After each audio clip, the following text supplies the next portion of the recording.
Assalamualaikum warahmatullahi wabarakatuh. Perkenalkan saya Muasih, guru BK SMA Negeri 1 Kepal Baru. Saya akan menjelaskan tentang kepribadian manusia. Istilah kepribadian atau personality itu berasal dari kata Latin yaitu persona, yang berarti topeng. Pada masa Yunani kuno, para aktor memakai topeng untuk menyembunyikan identitas mereka dan untuk memungkinkan mereka memerankan tokoh dalam drama. Teknik drama ini kemudian diambil alih oleh bangsa Roma, dan dari merekalah kita mendapatkan istilah personality atau kepribadian. Bagi bangsa Roma, persona berarti bagaimana seseorang tampak pada orang lain. Dan ini bukan dirinya sebenarnya. Dari konotasi kata persona inilah gagasan umum mengenai kepribadian sebagai kesan yang diberikan seseorang pada orang lain diperoleh.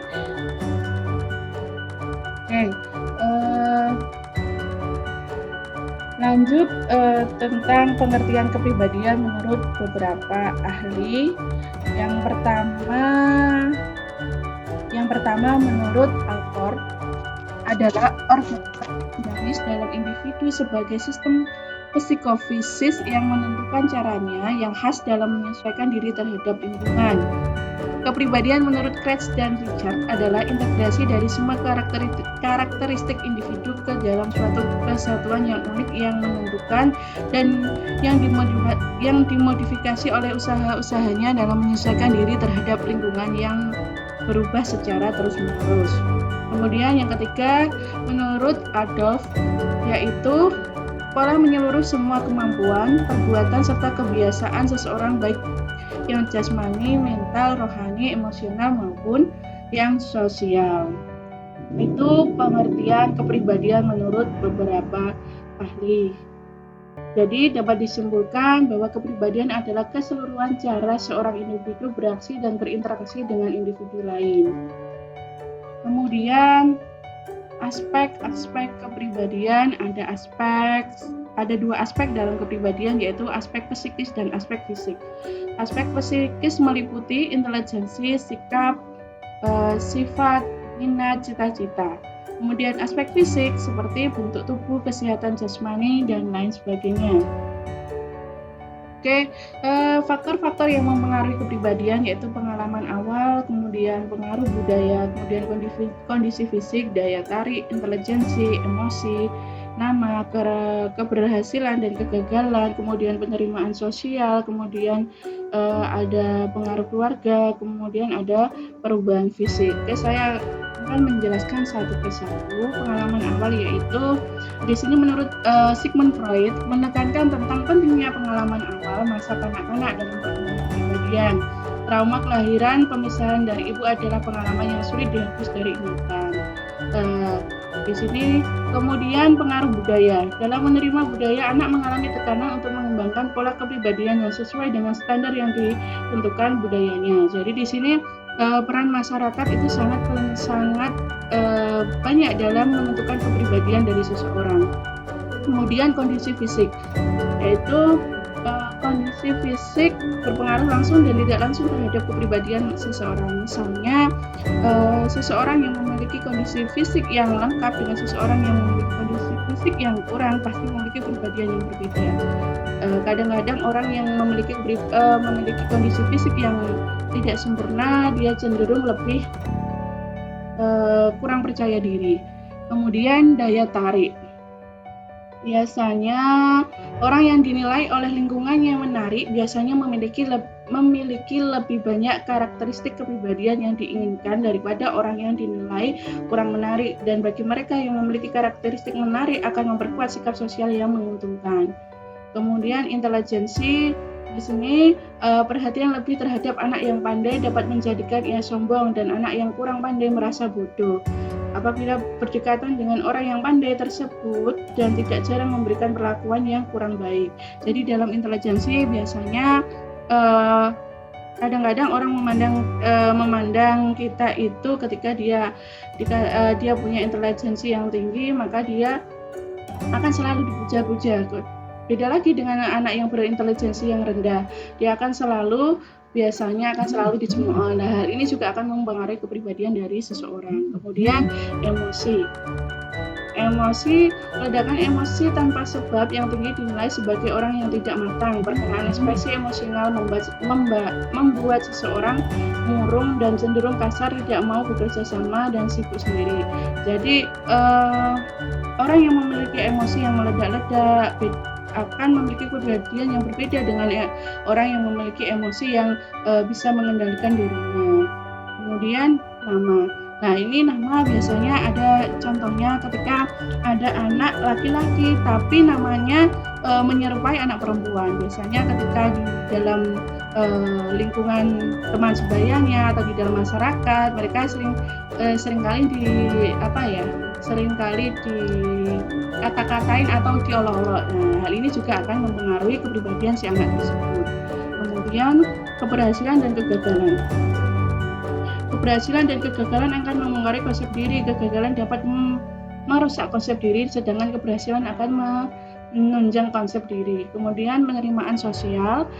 Anak yang diterima dalam kelompok sosialnya dapat mengembangkan rasa percaya diri dan kepandaiannya. Sebaliknya, anak yang tidak diterima dalam lingkungan sosial akan membenci orang lain. Dia akan cenderung lebih mudah tersinggung dan dia akan lebih sering murung. Kemudian pengaruh keluarga.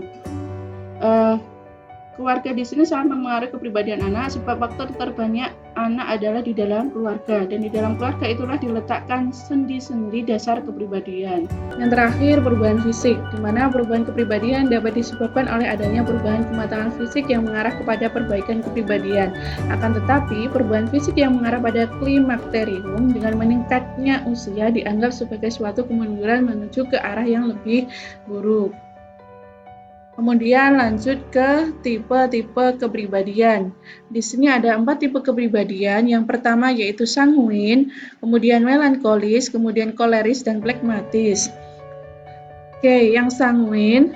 Sanguin di sini orang yang memiliki tipe kepribadian sanguin, dia cenderung hangat, bersahabat, kemudian berbelas kasihan, responsif, antusias, ramah, dan banyak bicara. Kemudian tidak disiplin, emosi labil, tidak produktif, egosentris, membesar-besarkan masalah. Kemudian yang melankolis, orang yang memiliki tipe kepribadian melankolis cenderung orang tersebut perfeksionis, berbakat, analitis, tekun, disiplin, rela berkorban, pemurung, pembalas, berpikir negatif, kurang bermasyarakat, rasa, dan teoritis. Kemudian yang ketiga yaitu koleris. Orang yang memiliki kepribadian koleris cenderung berkemauan keras, independen, memiliki kemauan praktis, produktif, tegas, dan pemimpin. Di sisi lain, dia juga memiliki kecenderungan cepat puas diri, ceroboh, dominan, sulit meminta maaf, marah, dan kejam. Kemudian yang terakhir yaitu flegmatis. Orang yang memiliki tipe kepribadian flegmatis cenderung tenang, kalem, objektif, diplomatis, efisien, teratur, cuek, tidak peduli, praktis, dan humoris. Di sisi lain, orang dengan tipe ini juga memiliki kecenderungan egois, kikir, motivasi rendah, kemudian tidak tegas, cari aman sendiri, penakut, dan cepat khawatir atau cemas. Kemudian lanjut ke kepribadian yang matang. Nah, ciri-ciri kepribadian yang matang itu meliputi kematangan intelektual, kemudian kematangan pada aspek dorongan, kemudian kematangan pada aspek emosi. Kematangan intelektual di sini di mana seseorang itu sudah bisa berpikir secara rasional dan bertingkah secara efektif dalam menyelesaikan diri terhadap lingkungan. Ini adalah salah satu ciri seseorang itu memiliki kematangan intelektual. Kemudian contohnya, misalnya seorang perempuan yang memiliki kematangan intelektual itu mampu menalar dan memecahkan masalah yang dihadapinya secara rasional. Selain itu juga memiliki keterampilan-keterampilan yang dapat digunakan untuk menyiasati kesulitan yang dihadapi di dalam menyelesaikan diri, entah di lingkungan keluarga, di lingkungan kerja, maupun di lingkungan masyarakat secara umum. Untuk kematangan pada aspek dorongan, ini semacam energi dalam diri yang menuntut pemuasan segera. Perempuan yang matang pada aspek ini akan mampu menangguhkan pemenuhan kebutuhan yang menuntut pemuasan segera dalam memenuhi apa yang diinginkannya. Ia mempertimbangkan nilai-nilai yang dianutnya dan melihat realitas yang dihadapi. Kemudian kematangan emosi.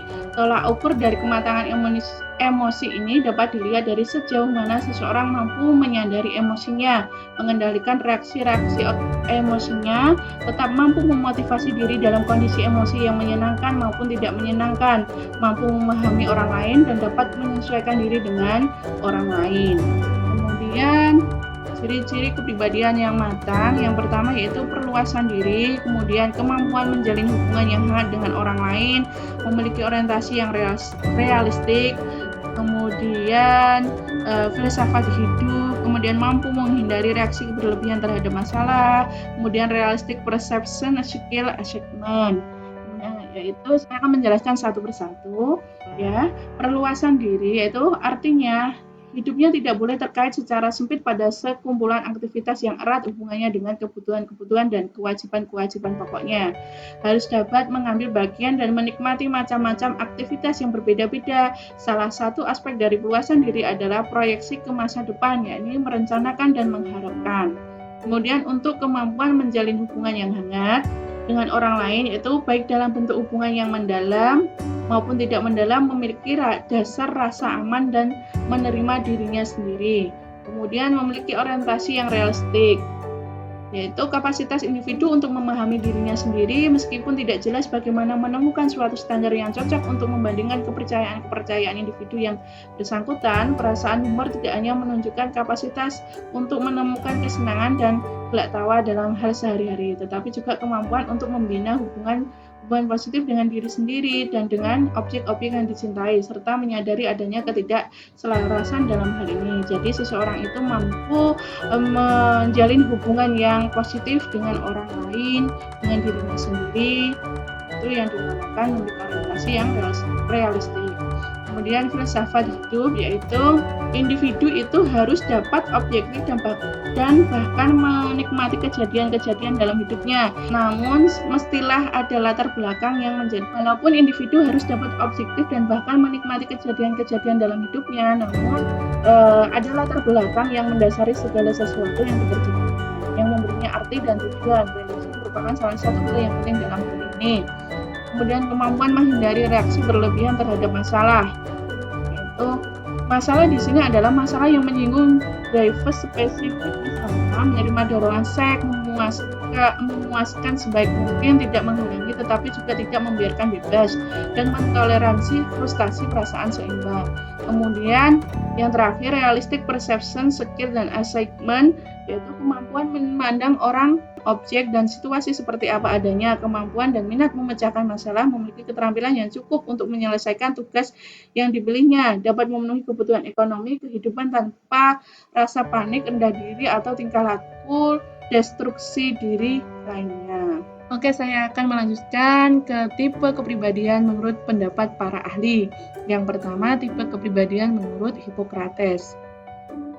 Nah, di mana ini sudah saya jelaskan di awal tadi bahwa menurut Hippocrates ada 4 kepribadian yang dimiliki oleh manusia, yaitu tipe kepribadian melankolis, tipe kepribadian pragmatis, tipe kepribadian koleris, tipe kepribadian sanguin. Kemudian tipe kepribadian manusia menurut Gustav Jung, yang pertama yaitu introvert, yang kedua ekstrovert, yang ketiga ambivert. Untuk yang introvert yaitu tipe kepribadian yang cenderung fokus pada diri sendiri. Bisa dibilang tipe introvert ini punya pikiran dan dunianya sendiri. Untuk karakteristik mereka, biasanya introvert itu lebih memilih tertutup dengan lingkungan sekitarnya, sulit bersosialisasi, pemalu, sebisa mungkin melakukan sesuatu itu sendiri. Kalau tipe ekstrovert kebalikan dari tipe introvert. Tipe kepribadian ekstrovert itu justru cenderung suka kehidupan ramai, lebih terbuka, serta pandai beradaptasi dengan lingkungan dan orang baru. Mereka yang ekstrovert juga suka bercerita, beraktivitas di luar ruangan, percaya dirinya tinggi, serta mudah bekerja sama dengan kelompok. Namun di sisi lain ada kekurangan dari kepribadian ekstrovert, salah satunya karena mereka sering mendahulukan tindakan daripada berpikir. Kemudian untuk ambivert, ini jika introvert dikenal sebagai si pendiam dan ekstrovert si banyak bicara, maka beda halnya dengan kepribadian ambivert. Tipe kepribadian ambivert berada di tengah-tengah, perpaduan antara introvert dan ekstrovert. Orang tipe ambivert biasanya menjalani kehidupan lebih seimbang. Tanpa pengaruh dari orang lain, mereka tahu kapan harus menjadi ekstrovert dan kapan menginginkan waktu untuk melakukan sesuatu sendirian.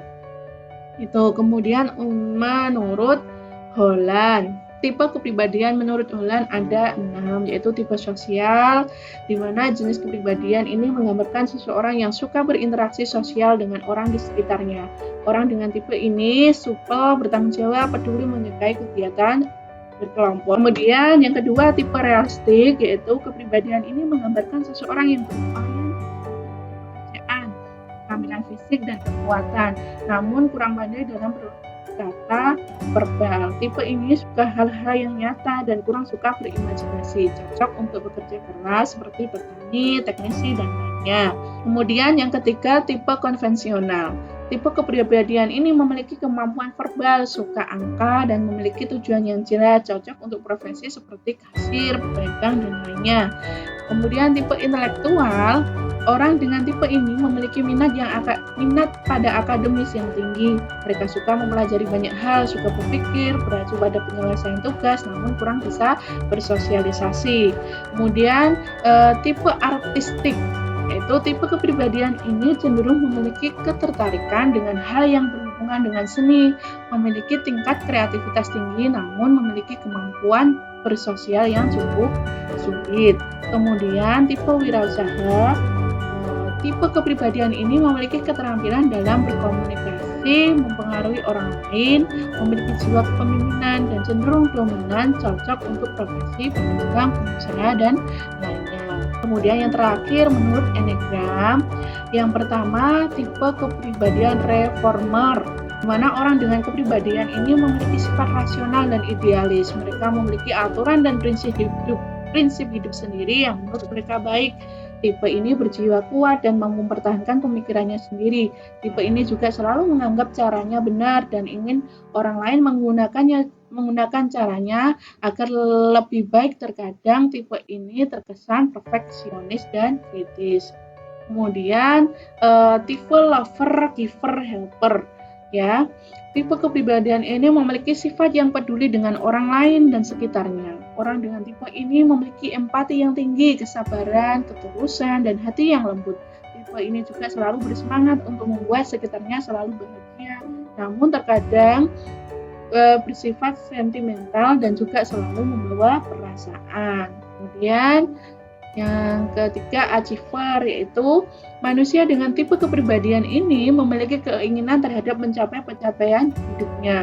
Pada umumnya mereka tipe yang memiliki tujuan jangka pendek dan jangka panjang dan memiliki rasa percaya diri yang tinggi. Tipe ini juga selalu bersemangat dalam mencapai tujuannya. Bisa dibilang cukup ambisius namun selalu terperinci dan terencana dalam memperoleh capaian yang diinginkan. Kemudian tipe kepribadian individualis. Tipe kepribadian ini bersifat romantis namun individualis. Pribadi ini memiliki jiwa seni yang tinggi, kreatif namun suka menyendiri. Seorang individualis hanya berorientasi pada dirinya sendiri dan kurang bisa bersosialisasi. Kemudian thinker, yaitu jenis kepribadian ini memiliki sifat suka berpikir, selalu ingin tahu dan suka belajar. Mereka menganggap hal yang rumit sebagai suatu tantangan yang menarik dan berfokus selama berkonsentrasi, memiliki kemampuan yang menciptakan sesuatu dan selalu banyak ide inovatif. Tipe ini suka menyendiri, cara bicaranya berisi pengetahuan dan sering dianggap orang yang membosankan.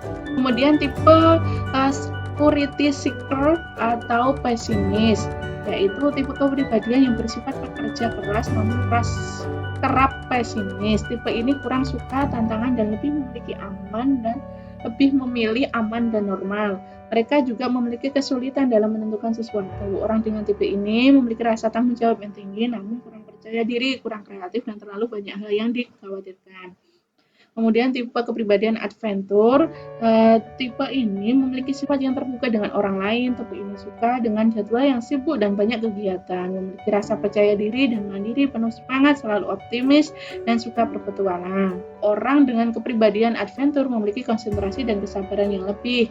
Kemudian tipe leader, di mana manusia dengan tipe ini memiliki sifat yang percaya diri, optimis, bersemangat, memiliki pengaruh besar, mampu mendominasi, tidak suka basa-basi, setiap omongannya memiliki tujuan. Mereka juga peduli terhadap orang di sekitarnya dan bertindak berdasarkan kepentingan bersama. Itu untuk tipe kepribadian menurut Enneagram.